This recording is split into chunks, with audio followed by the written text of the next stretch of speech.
Bismillahirrahmanirrahim. Assalamualaikum warahmatullahi wabarakatuh. Alhamdulillahirabbil alamin. Untuk pembelajaran tematik muatan pelajaran matematika kali ini, kita akan membahas tentang mengumpulkan dan menyajikan data. Mengumpulkan data. Apa itu mengumpulkan data? Mengumpulkan data adalah kegiatan untuk memperoleh informasi atau keterangan. Bagaimana cara mengumpulkan data? Ada dua cara mengumpulkan data, antara lain dengan cara pencatatan langsung dan cara pengisian lembar isian. Cara pencatatan langsung, misalnya, pernahkah kalian dan teman-teman kalian melakukan pengukuran tinggi badan? Kemudian berapa tinggi badan kalian? Siapa teman kalian yang paling tinggi? Nah, untuk mengetahuinya, perlu dilakukan pengukuran tinggi badan setiap siswa satu persatu secara langsung. Kemudian, mencatat hasil pengukurannya. Proses seperti inilah yang disebut mengumpulkan data dengan cara pencatatan langsung pada pengukuran. Contohnya, data berikut merupakan contoh data hasil pengukuran tinggi badan dalam satuan sentimeter siswa kelas 4 SD Permata. Ada yang tinggi badannya 137 cm, ada yang tinggi badannya 134 cm, dan sebagainya. Kemudian cara pengisian lembar isian. Misalnya, Viko diminta Pak Guru membuat lembar isian sebanyak siswa yang akan melakukan pemilihan ketua kelas.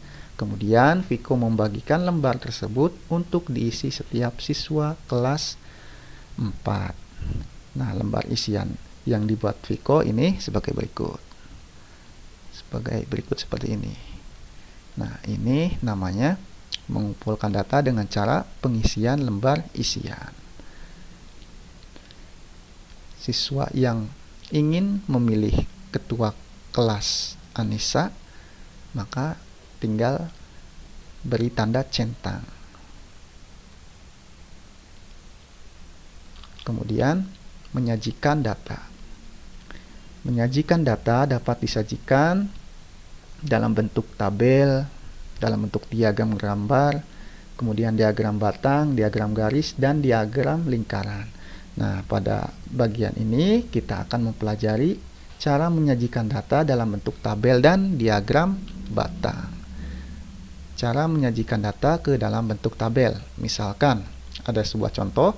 Perhatikan data hasil pengukuran tinggi badan dalam satuan sentimeter siswa kelas 4 SD Permata. Ada yang tinggi badannya 137 cm, 134 cm, dan sebagainya. Bagaimana cara menyajikan data ke dalam bentuk tabel? Ini datanya. Caranya yang pertama, urutkan data yang terkecil terlebih dahulu, kemudian sampai data yang paling besar. Di sini angka yang paling kecil, angka berapa? Angka 134. Kemudian kita hitung angka 134 di sini ada berapa banyak? 1, 2, kemudian 3, 4. Nah, 134 ada 4. Kemudian kita tulis di sini ada 4. 1, 2, 3, 4. Setelah 134, yaitu di sini ada 135. Kita hitung lagi ada berapa? Angka 135, 1, 2, 3, 4, 5, 6, 7, ada 7. Kita tulis di sini. Setelah 134 berarti 135, ada 7. 1, 2, 3, 4, 5, 6, 7. Kemudian 136. Di sini di data ini ada berapa? 136. 1, kemudian 2, 3, 4. Ada 4. Kita tulis di sini 136 ada 4. 1, 2, 3, 4. Setelah itu 137. Kita hitung ada berapa banyak? 1, kemudian 2, ada 2 ya, 137, 1, 2. Kemudian setelah itu 138. Ada berapa banyak? 1, 3 ya. Ada 3 ya. 1, kemudian 2, setelah itu 3. 138 ada 3. 1, 2, 3. Nah, setelah itu buat tabel yang menyatakan tinggi badan siswa, kemudian banyaknya siswa.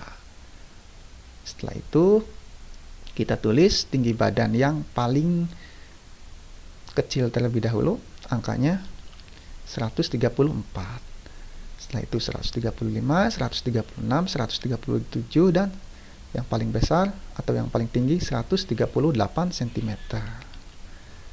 Setelah itu, tinggi badan yang 134 ada berapa siswa?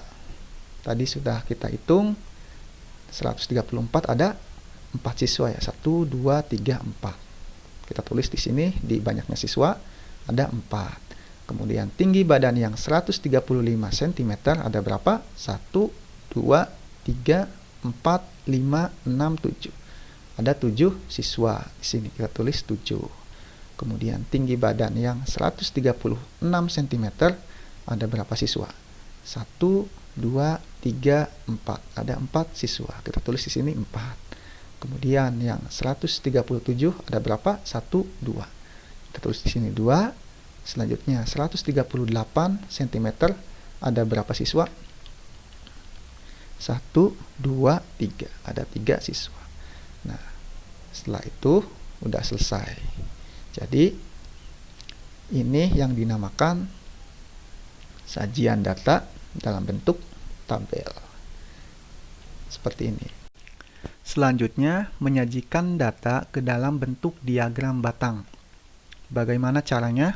Yang pertama, kita buat sumbu mendatar dan sumbu tegaknya. Sumbu mendatar dan sumbu tegak. Nah, sumbu mendatar ini untuk menunjukkan jenis kategori. Misalnya di sini kategorinya buah-buahan, mangga, jeruk, apel. Nah, sumbu tegak ini menunjukkan frekuensinya atau menunjukkan banyaknya tadi di sini mangga, jeruk, dan apel. Seperti itu. Untuk lebih jelasnya kita ke contoh soal. Misalnya, perhatikan data hasil penjualan alat tulis di toko AX sebagai berikut. Banyaknya pensil yang terjual ada 11. Banyaknya ballpoint yang terjual ada 13. Banyaknya penghapus yang terjual ada 7. Banyaknya penggaris yang terjual ada 8. Banyaknya buku tulis yang terjual ada 15. Sajikan data di atas ke dalam bentuk diagram batang. Langkah yang pertama tadi kita buat sumbu mendatar dan sumbu tegak. Sumbu mendatar, kemudian sumbu tegak.